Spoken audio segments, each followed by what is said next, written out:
Hindi fake na pati yung mga concerts mga kababayan tulad ng ginawa ng mga DDS, yung pagtitipon sa concert, ginawang rally para kay Digong.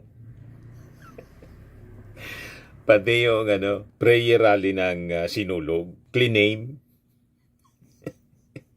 mga supporters daw ni Digong. Pati yung political rally doon sa Serbia, inedit para gawing Duterte rally.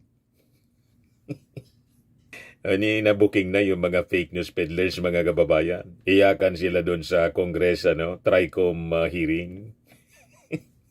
Confirm. Inamin nila na mga fake news peddlers sila, mga kababayan.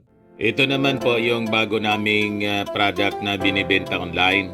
iGlow Serum Whitening po siya. Tingnan ninyo yung epekto sa aking anak na architect before and now. Yung mga inquiries po ninyo, dumiretso na lang kayo sa kanyang Facebook account, Riz Maravillas. Joke time muna tayo po. Padala ni Lynn Evelyn Buukan ng Santa Rosa, Laguna. Ang daming Marcos loyalist dyan sa Laguna. Dinumog yung alyansa ng bagong Pilipinas rally. Kaya lang -1, hindi na 12.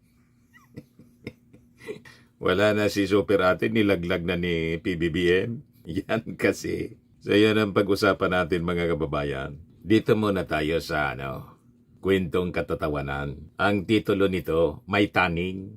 May taning na yung buhay. Sabi ng doktor kay Juan, pasyente niya si Juan, may taning na niya yung buhay mo. Siyempre nabigla si Juan. Sabi ni Juan, Dok, wala na po bang pag-asa? Ano po bang dapat kong gawin? Gusto pang mabuhay? Sabi ng doktor, mag-asawa ka na lang anya ng pangit at bungangera. Sabi ni Juan, bakit po Dok? Gagaling po ba ako pag nakapangasawa ako ng pangit at bungangera? Sagot ni Dok, hindi anya. Pero anya, gugustuhin mo pang mamatay kaysa mabuhay.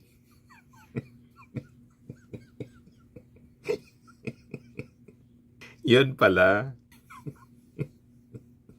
Parang tinamaan ako noon, Lynn Evelyn. Pero si Mrs. Walang pagnanais na ganun. Gusto niya ng mahabang buhay. Di ba? Anyway, joke man lang po. Matik na, 200 pesos. Kasali ka na rin sa monthly raffle. 5,000 yung cash prize. Sa December, yung hindi mabubunot po, bubunutin uli natin, kasali pa. Kasali pa rin po kayo. 10,000 pesos yung grand prize. Ayos pa, dito na tayo sa seryosong kwento. Kasi strike to na po si Amy Marcos. Una, doon mga kababayan sa Cavite, hindi na minensyon ni PBBM yung pangalan ng kanyang kapatid. Ngayon, sa Laguna, hindi na kasama mga kababayan sa inendorse ng ating Pangulong Bongbong. Deserve. Choice ni Super Ate, mga kababayan. Wala mang ibang sisisihin kundi siya. Inubos niya yung pasensya ng kanyang kapatid. Tapos sabi ni Amy, matagal na kasi kami anyang hindi nagkakausap ni PBBM kasi may cordon sanitier anya. Ikaw ang lumayo sa iyong kapatid. Ikaw yung dumistansya. Pinili mo yung kaibigan na hindi mga ng iyong kapatid, pinagbabantaan, inaway ng inaway. So ito yung balita mga kababayan sa People's Tonight. Ibigay ko muna sa inyo yung kwento. Sabi rito, strike to PBBM. Di binanggit si Amy sa Alyansa Rally sa Laguna. Sa Inquirer, yun din yung balita. Marcos again skips mention of sis Amy in Alyansa sortie. So sabi dito, sa ikalawang pagkakataon, hindi na naman binanggit ni Pangulong Ferdinand R. Marcos Jr. ang pangalan ni Senator Amy Marcos nang ipakilala ang mga senatorial candidates ng administrasyon sa ginanap na campaign rally ng Alyansa para sa Bagong Pilipinas sa Santa Rosa, Laguna kahapon po. Ang dami pa naman po. Yung mga rally ng Alyansa ng Bagong Pilipinas, talagang dinudubog ng mga tao. Ang estimate po, umabot ng 50,000. Yan po, yung ating Pangulong Bongbong. O, tingnan naman po ninyo, itong mga tao, na trooping towards the rally site. Talaga pong ang dami, oh. You see? Lahat nakapula, mga kababayan. Galing sa One Movement TV. Pakinggan natin. Yan, oh. Grabe. Yan. Ito po yung bagong Pilipino para sa bagong Pilipinas kaysa ngayon. Ayan. So napakahaba po ng nito. Napakahaba po nito, mga nakapula. Ito po yung mga loyalista natin na Makikita po ninyo ang mga supporters ng ating Pangulong Bongbong Marcos, hindi po AI generated. Hindi fake.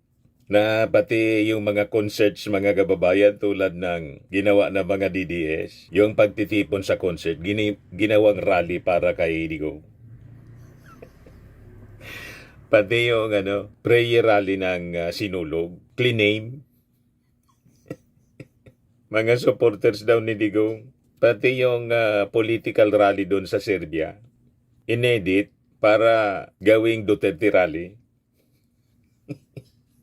Nabuking na yung mga fake news peddlers, mga kababayan. Iyakan sila doon sa Congress, TRICOM hearing.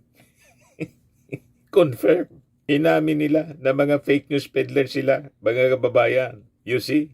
Kaya sabi dito, lalong lumakas ang espekulasyon na tuluyan ng nilaglag ng alyansa para sa bagong Pilipinas si Senator Amy Marcos, nang hindi naman banggitin ni Pangulong Marcos ang pangalan ng kanyang nakatatandang kapatid sa ginanap na campaign rally sa East Black Novali sa Santa Rosa, Laguna. Una nang tinabla ni PBBM ang kanyang kapatid sa ginanap na rally ng alyansa sa 13 Martires, Cavite noong Biyernes. No show si Senator Amy sa dalawang campaign events. Tututukan daw niya yung investigasyon, mga kababayan, sa tinawag niyang illegal na pagsiserve ng warrant of arrest kay Digong ng Interpol. So mas pinili pa niya, mga kababayan, si Digong, si Sara, kaysa sa kanyang kapatid. Napuno na yung ating Pangulong Bongbong Marcos. Ito yung balita ng Daily Tribune. Sabi diyan, Marcos wraps Calabarzon tour with rally in Laguna, poses 11 of 12 slate. Siya man lang po yung nilaglag. You see? Wala na siya dito, mga kababayan. Yan yung kanyang mga kasama sa alyansa. Pero sabi po ni Toby Chanco, campaign manager, wala pa niyang pag-uusap sa pagtatanggal kay Amy Marcos pati kay Camille Villar from the slate. So malamang ito, mga kababayan, na dalawa ang tanggalin, pero si Camille Villar na may mention pa. Si Amy Marcos ay hindi na. So sabi dito sa balita, wala pa naman sa usapan na tatanggalin yung dalawa. None. Alyansa campaign manager na Botas City Lone District Representative Toby Chanco said in a press conference kahapon po. So sabi niya, with regard to that question, I cannot answer that question for them. The veteran congressman from Nabotas said, so I think, like for Amy, siguro siya dapat ang makasagot nung tanong na yan. So, tingnan natin, mga kababayan. Siguro binibigyan pang pagkakataon ng ating Pangulong Bongbong Marcos yung kanyang kapatid kung magbabago yung isipan niya nito. Sasama sa mga future campaigns, baka bigyan ng second chance. Hindi pa man po officially tinatanggal si Amy Marcos sa lista. Only that hindi na siya minimension. Yan po, ang dami-dami. Mga kababayan, talagang hindi maulugang karayom. Magandang gabi, Binyan! Magandang gabi, Laguna! Matindi po ang crowd. Maraming salamat po sa inyong napakainit na pagtanggap po sa amin. Ang ating mga kandidato ng Alyansa para sa Senado. Andito po at ay hinaharap po namin at ipapakilala po namin sa inyo. At nakilala na po ninyo dahil mga sikat po ito. Please, sit down, please. Alam niyo po, mabuti naman po at kayo'y nakarating dito sa ating rally upang makita po ninyo ang mga kandidato po ng Alyansa para sa Senado. Marami pong nagtatanong, bakit po ang tawag sa grupo namin ay Alyansa? Madali lang naman po paliwanag dyan. Alam nyo po, kung maalala ninyo ang mga iba't ibang kampanya, makita po ninyo, mga kandidato, pare-pareho po ang suot, pare-parehong kulay. Ngunit kami po, kung titignan ninyo, iba-iba po ang kulay. Bakit po? Dahil lahat po ay nanggaling sa iba't ibang partido. Ngunit nag-alyansa po kami. Nag-alyansa po kami upang maipagsanib puwersa natin lahat ng pinakamagagaling sa lahat ng iba't ibang partido na sila may magsanib puwersa para tumulong po sa taong bayan, para po tumakbo sa Senado na mailuklok sila sa matataas na posisyon ng Senado ng Pilipinas dahil po nais po nilang tumulong. Nakita naman na po ninyo, narinig po ninyo ang kanilang mga karanasan. Narinig naman po ninyo ang kanilang nagawa na. At narinig din po ninyo ang kanilang mga binabalak at pinapangarap para sa ating bansa. Yan po ang ating mga kandidato. Kaya kung titignan po ninyo sila, ay na isa-isa, kikilatisin po natin isa-isa, bawat masasabi naman po natin, may pagmamalaki natin bawat isa sa kanila. Pinagsama-hama ngayon natin lahat itong pinakamagagaling, pinakamahusay, pinakamatatalino, pinakamasipag na mga kandidato para sa Senado at palagay ko naman kahit sino po natatapat po sa grupong ito ay magdadalawang isip dahil napakabigat po na makaharap itong grupong ito. Kaya ako po, sinasabi ko po ay marami po na akong pinagdaanan na kampanya, ngunit ngayon po ay ang pakiramdam ko ay napakapalad ko po na bilang isang Pangulo ay meron akong magiging kasama na mga magigiting na senador. Nakilala ninyo, nakilala ko na magdadala ng kabutihan sa ating bansa. Alam niyo po, sila po ay lahat po ay sila tawag kumbaga ay hasang-hasana. Sanay po sila sa trabaho ng serbisyo publiko. Lahat po sila ay ipinamigay na ang kanilang buhay sa taong bayan. Ipinamigay na ang kanilang pawis at sakripisyo para sa taong bayan, para magserbisyo publiko. Kaya po ay lahat ay may pagmamalaki natin. Hindi po ako nahiharap sa inyo kung hindi nais ko pong ipagmalaki sa inyo ang ating mga kandidato.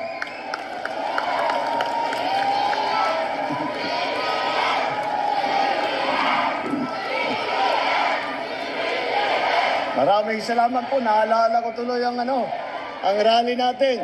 Alyansa na ang sigaw natin. Alyansa! Alyansa! Alyansa! Alyansa!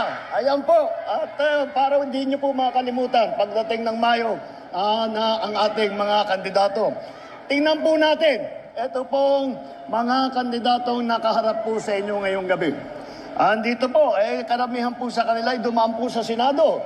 At marami na nga po na kagaya ng nabanggit ni Senator Soto, mga seasoned citizens. Meron din tayo mga baguhan na papasok. Ngunit marami po sa kanila ay dumaan na sa Senado. Andiyan po si Senator Cayetano. Andiyan po si birthday pala ni Senator Cayetano. Happy birthday, Senator Pia.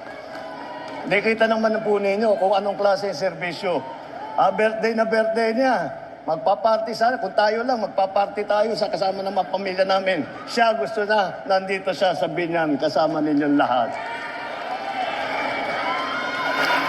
Kaya po, ang mga naging senador po, si Senator Cayetano, si Senator Lacson, Senator Lapid, Senator Pacquiao, Senator Revilla, Senator Soto, Senator Tolentino po. Ay maaasahan po ninyo ito. At sila po ay sanay na po. Alam po. Malinaw mga kababayan, nilaglag, wala na Senator Amy Marcos. Yan kasi mga kababayan, pinili niya yung isang kaibigan. Buti sana kung yung kaibigan po, yung mga Duterte, mabuting kaibigan. Pinili niya masasamang kaibigan, masamang impluensya. Pati yung kanyang pag-ugali, sumama na rin. Ipagpalit mo ba naman yung kapatid sa kaibigan? Na buti sana kung mabuti yung trato sa kanyang pamilya. Ang turing sa kanila, mangga. You see? Manggagamit. At lahat ng uri ng pagbabanta, ginawa na ng mga Duterte sa kanilang pamilya. Lalo na sa ating Pangulong Bongbong Marcos. Pero pinili pa rin niya. Pinanindigan niya yung hanggang duluan niya. Isusupport niya daw si Digong. Saka si Sara Duterte. So hindi natin masisisi yung ating Pangulong Bongbong Marcos kung napuno na. Tulad ng kanyang pagkapuno sa mga Duterte, mga kababayan, na sinurrender na niya lang kasi walang tigil sa panggugulo sa ating bansa. So sinurrender na lang niya sa Interpol. You see? Para panagutin sa kanyang mga kasalanan na kung saan hindi man po yung Marcos family yung nag-file ng reklamo, kundi mga pribadong complainants. Ngayon, balikan natin si Amy Marcos. Kung matalo si Amy Marcos, lahat ito kasalanan niya. Kasi pinili niya, mga kababayan, sumama sa Team Lagim.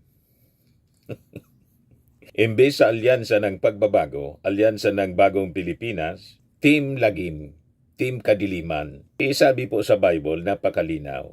Ayan po. 1 Corinthians chapter 15, verse 33. Do not be fooled by those who say such thing, for bad company corrupts good character. Malinaw po. Do not be fooled, anya. Huwag kang paluloko. Nagpaloko si Amy Marcos. Nagpaloko sa Team Lagim. Kasi anya, ang bad company corrupts good character. Ibig sabihin, pag ang mga kasama mo masasama, ma-impluensya ka talaga ng masamang pag-ugali. Tingnan ninyo yung mga DDS. Bakit sila palamura? Palamura yung leader nila. Bakit sila palaaway? Palaaway yung leader nila. Bakit sila mga sinungaling? Ang pabrika ng kasinungalingan po. One-man factory, sabi ni E.S. Lucas Bersamin. Si Digong mismo. Kaya mana yung kanyang mga anak. Si Sara Duterte, sinungaling din. Ngayon, pag sumama ka sa mga sinungaling, di ba sabi, tell me who your friends are, and I will tell you who you are. Biblical po siya. Do not be fooled. Huwag ka niyang paluloko. For bad company corrupts good character. Kaya si Amy Marcos, sumama yung ugali. Ipinagpalit yung kanyang kapatid sa kanyang kaibigan na si Sara at si Digong na masasama ang ugali. You see? Ano pa sabi? Si King Solomon, mga kababayan. Yan o, Proverbs 13:20. Walk with the wise and become wise. Associate with fools and get in trouble. Dapat niya kasama mo yung mga wise men, matatalinong tao. Huwag niya sa mga mangmang. Kung sa Congress, mga tanga. Tinawag na tanga yung Congress ni Crisitio. Ayun, sinudya, sabi nga dito. Kinonfront ni Pastor Congressman Benny Abante. Di ba iyakan? Nagsorry, binawi. Pinagsabihan din ni Benny Abante, kayuan yan tanga. Fools, sa English po, sa Bible, fools, mga mangmang. You see, pagkasama mo, wise men, magiging wise ka na rin. Kasi matututo ka doon sa mga wise men. Pero kung ang mga kasama mo mangmang, fools. Ano ang sabi? You will get in trouble. Yan o. Fools and get in trouble. Associate with fools and get in trouble. Kita ninyo mga DDS pa? DDS vloggers? Na-trouble sila kasi ang ka-associate nila, kasama nila, ang leader nila, mangmang. Kung hindi ka ba nga naman mangmang, pinagbigyan ka na ng mga mamamayang Filipino na maging pangulo. After you step down, kasi tapos na yung turno mo, imbis manahimik ka at maging advisor na lang, tumulong sa nakaupong presidente, pinagbantaan mo na matutulad sa ama. Tinawag mong bangag, adik. Ito ang inabot ni Digong. Si Sara ganun din na-impeach kasi pinagbantaan yung tatay na ipahukay at itatapon sa West Philippine Sea. At si PBBM, Si First Lady Lisa Marcos, si Speaker Martin, pinagbantaan na ipapatay. Kung hindi ka fools, kung hindi ka mangmang, anong tawag sa'yo? Klarado yung sinabi ni King Solomon. Walk with wise and become wise. Associate with fools and get in trouble. Kaya lahat sila, nasa trouble. Si Harry Roque, wanted. Pagkatapos, naturingang international lawyer, matalino, kasi abogado, pinangalandakan na nag-apply daw siya ng asylum. O ngayon, ibablock daw ng mga galit sa kanya. Ibablock yung application for asylum. Kung hindi ka mangmang, anong tawag sa'yo? Pangangalandakan mo yung plano mo? Alam mong may mga kaaway ka? You see? Walk with wise and become wise. Associate with fools and get in trouble. Tingnan ninyo yung mga DDS vloggers. O bako? O diba? Nagkabuhol-buhol yung buhay, nasira yung buhay. Ayaw pang tumigil. Si Marlica isusunod na. Binibuild na po yung kaso laban kay Maharlika. Sabi yan ni Jaime Santiago, NBI Director. Huwag niya niyang isipin na nandyan siya sa Manila o sa Amerika. Pasasaat aabutin siya ng batas. Ayaw pang tumigil. Kung hindi mga mangmang ang mga taong ito, anong tawag ninyo? Si King Solomon mismo ang nagsabi. Walk with the wise and become wise. Associate with fools and get in trouble. Kaya ako po, nag-associate ako sa mga wise. Hindi masyadong masalita, mabait, para wala trouble. At relax lang tayo, mga kababayan. Tingnan ninyo, panoorin ninyo ang mga DDS vloggers. Full of hate. Hate speech. Pati yung page nila na trouble, natanggal. Tinanggal ni Meta. Yung SBNI, tinanggal ni Meta. Sinuspend. You see? Isang tamba kayong mga mangmang. Paturo kayo sa Bible. Basahin ninyo yung Proverbs ni King Solomon. And gain wisdom. Ano pa sabi ni King Solomon? Proverbs 22 verse 24 to 25. Do not befriend angry people or associate with hot-tempered people, or you will learn to be like them and endanger your soul. Huwag mo anyang kaibiganin ang taong magagalitin. Yung tulad ni Digong at sa ni Sara Duterte, hot-tempered people, magagalitin, mainitin ang ulo. Iwasan daw ninyo. Sabi ni King Solomon, pag hindi, malalagay sa peligro pati ang inyong kaluluwa. O di ba? O baka magi kayong kaluluwa. Kasi takaw trouble po. Ang taong mainitin ang ulo kasama mo, di nadamay ka. Pag halimbawa may nakasalubong siya na pinatulan yung init ng ulo o di kasama ka sa trouble, nalagay sa peligro yung buhay mo at malamang sa malamang pag halimbawa nagkasakitan, kung may armas yung yung kasama mong mainitin ang ulo, may armas din yung kalaban. O di parehas kayong napatay. Kawawa yung kaluluwa mo kung hindi ka paligtas. Di ba? Ganon yun, mga kababayan. Makinig tayo sa mga wise men. Kaya ngayon ang inabot po ni Digong, lahat ng problema niya, kagagawa niya lahat. You see, si Sara ganon din.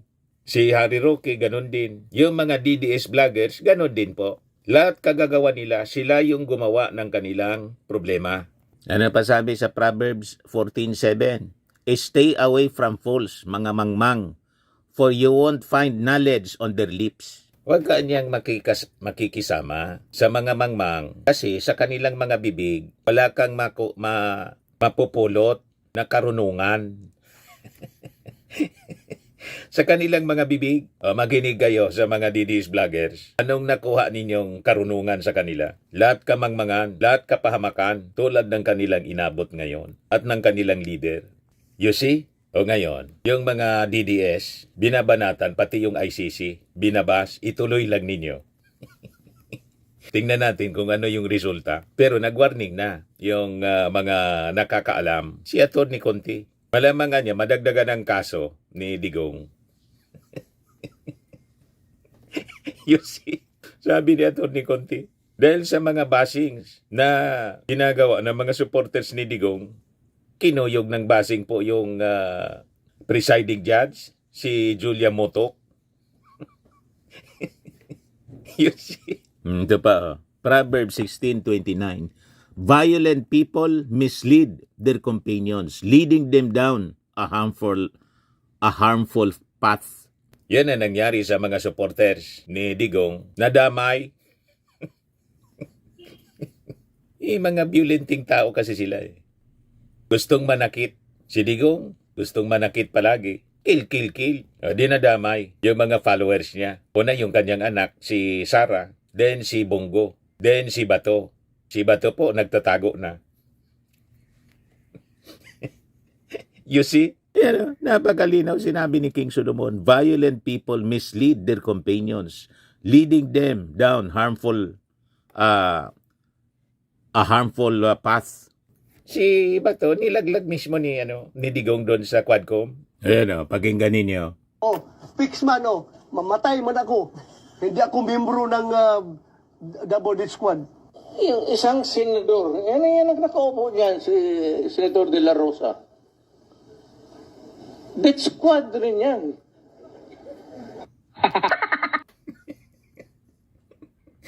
Kita ninyo mga kababayan?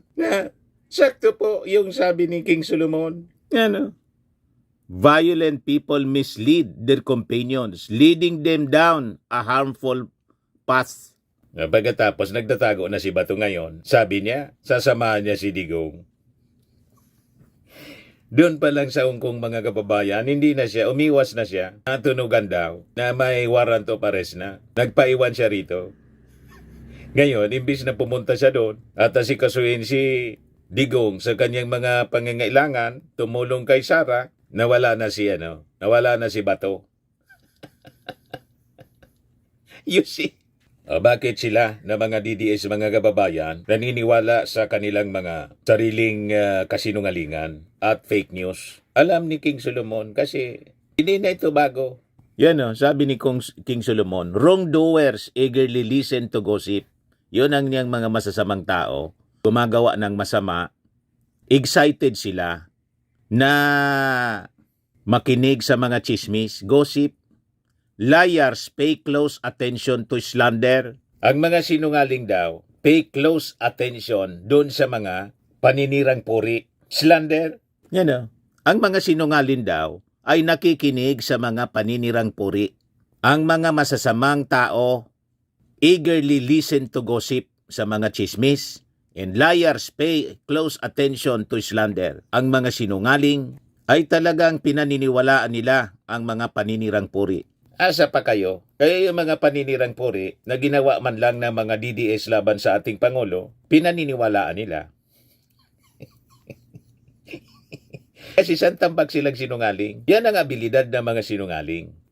Kahanga-hanga sila. Kasi sarili nilang kasinungalingan, pinaniniwalaan nila.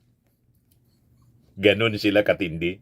Naintindihan na ninyo, mga DDS, hindi pa ninyo naintindihan, wala na akong magagawa. Diba? At itong ating programa mga kababayan, atid sa inyo nitong ating mga sponsors. Fairmax, Firming and Lifting Cream. Pinapay po sa mga pulses in affected area. Mahinang po ito sa mga pains at paninigas ng mga kaso-kasuan. Ito sa mukha naman yung application, anti-aging, Automax po siya. Ito ay Glow 60 mga kababayan. Whitening po siya. Made in South Korea. Ito naman po, Ningxia Red Mix Fruit Drink. Gawa po siya sa goji berry. May anti-cancer properties po siya. At sa mga nagana po ng malinis and spacious fitness gym, pumunta lang po kayo sa aming Colossal Fitness Gym. May Grab ka rental din po kami. At bills payment po sa aming office. At saka sa mga mahilig po sa mga imported bags, manood po kayo sa live selling ni Madam Aileen Rosales sa kanyang Aileen Closet po. Pati mga shoes, ito yung kanya po. Ito yung kanyang page. Kita ninyo, napakagandang mga online selling po siya. Si Madam Aileen Rosales. At cellphone number niya po, 773-798-7816.